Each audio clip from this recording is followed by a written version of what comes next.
Assalamualaikum warahmatullahi wabarakatuh. Selamat siang kepada Prof. Anen dan juga Ibu Elsa selaku dosen pengampu mata kuliah statistika.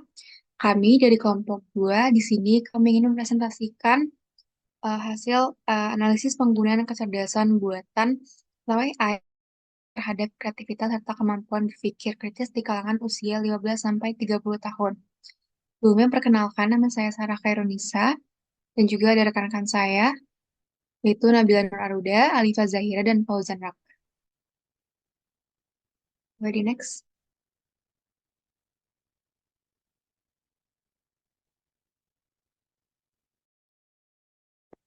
Oke, latar belakang. Di era revolusi industri, kecerdasan buatan atau disebut AI menjadi kekuatan destruktif yang mengubah banyak aspek kehidupan, mulai dari ekonomi, pendidikan, hingga aktivitas sehari-hari. Generasi muda Indonesia, khususnya usia 15 sampai 30 tahun, menjadi kelompok paling potensial dalam adaptasi AI. Namun, belum banyak penelitian lokal yang mengkaji pemahaman dan penggunaan AI di kelompok usia ini. Boleh di next? Nah, rumusan masalah. Yang menganalisa hubungan pendidikan terakhir dengan pola penggunaan AI. Dua, menggambarkan pengaruh penggunaan AI terhadap kreativitas dan kemampuan berpikir kritis mahasiswa. Boleh di next lagi.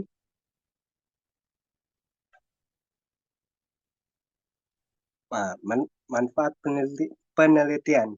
Penelitian ini diharapkan dapat memberikan kontribusi akademik sebagai referensi awal bagi penelitian selanjutnya, serta membantu institusi pendidikan dalam merumuskan kebijakan penggunaan AI yang adaptif dan etis. Selain itu, hasil penelitian ini dapat mendorong mahasiswa untuk menggunakan AI secara bijak dan bertanggung jawab. Selanjutnya akan dilanjutkan oleh rekan saya.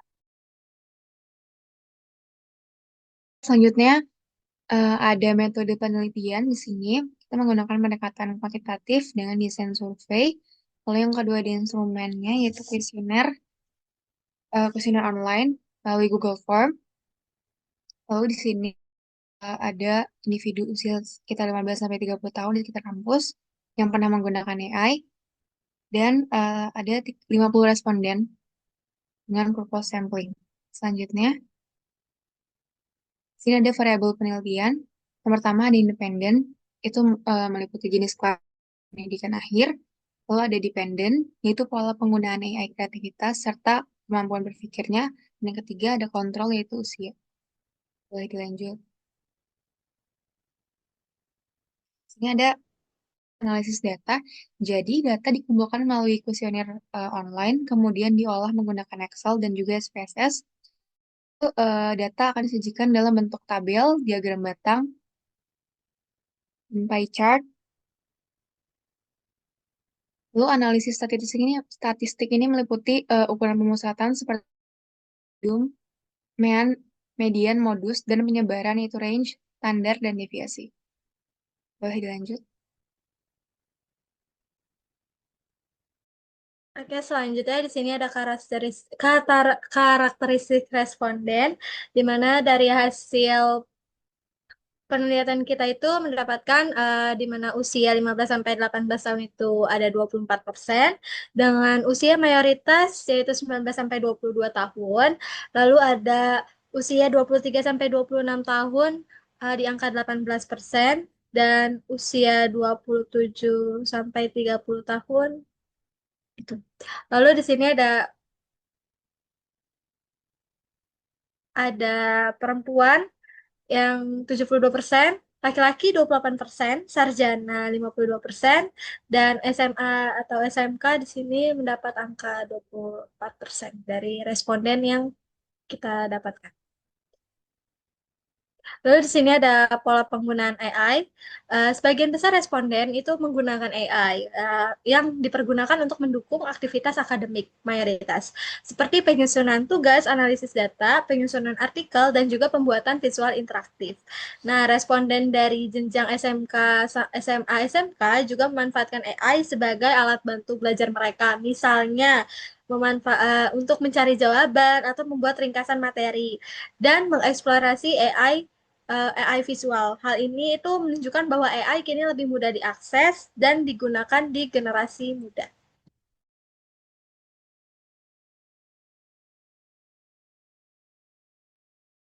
Selanjutnya yaitu adalah analisis ukuran pemusatan dan penyebaran.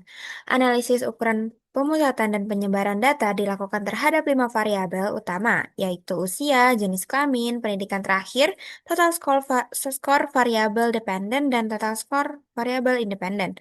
Berdasarkan hasil yang diperoleh, nilai rata-rata usia responden berada pada skor 2,42 dengan median 2 dan modus 2. Hal ini menunjukkan bahwa mayoritas responden berada pada kategori usia menengah dari skala yang digunakan. Variabel jenis kelamin memiliki median sebesar 1,72 dengan median dan modus sama-sama 2 yang dapat diinterpretasikan bahwa besar responden adalah perempuan. Selanjutnya itu ada dalam konteks penggunaan 48% responden dalam memanfaatkan AI untuk mendukung aktivitas akademik seperti penulisan tugas, pencarian referensi, dan pemahaman materi kuliah. Selain itu, AI juga digunakan untuk hiburan 20%, komunikasi via media sosial 16%, dan kegiatan terkait pekerjaan 16%. Temuan ini menunjukkan bahwa AI tidak hanya berfungsi sebagai alat bantu belajar, tapi juga telah meluas ke berbagai aspek kehidupan mahasiswa dan dunia, termasuk hiburan dan produktivitas digital sehari-hari. Selanjutnya,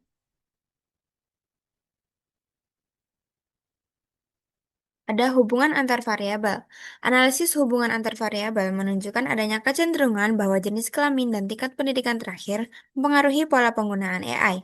Selain itu, pengguna AI juga berpengaruh positif terhadap kreativitas dan kemampuan berpikir kritis mahasiswa. Responden yang lebih sering menggunakan AI cenderung memiliki tingkat kreativitas dan kemampuan berpikir kritis yang lebih tinggi, terutama dalam menyusun ide baru dan menganalisis informasi. Dapat disimpulkan bahwa berdasarkan hasil penelitian, terdapat hubungan antara variabel demografis, yaitu jenis kelamin dan tingkat pendidikan, dengan pola penggunaan AI.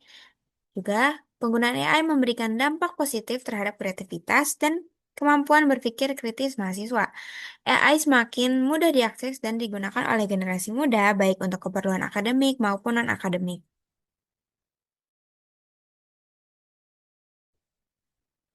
Lalu di sini ada saran agar pemanfaatan AI di kalangan generasi muda ini semakin optimal. Beberapa saran yang dapat diberikan adalah pertama, institusi pendidikan perlu merumuskan kebijakan penggunaan AI yang adaptif dan juga etis, serta memberikan edukasi tentang penggunaan AI yang bertanggung jawab.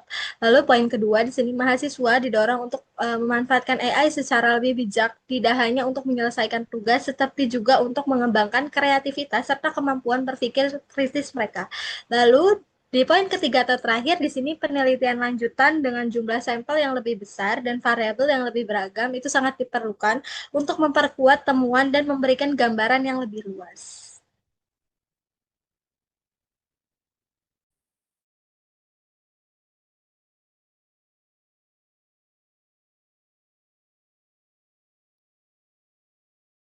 Baik, mungkin sekiranya itu saja yang dapat kelompok kami sampaikan. Kurang lebihnya mohon maaf. Assalamualaikum warahmatullahi wabarakatuh.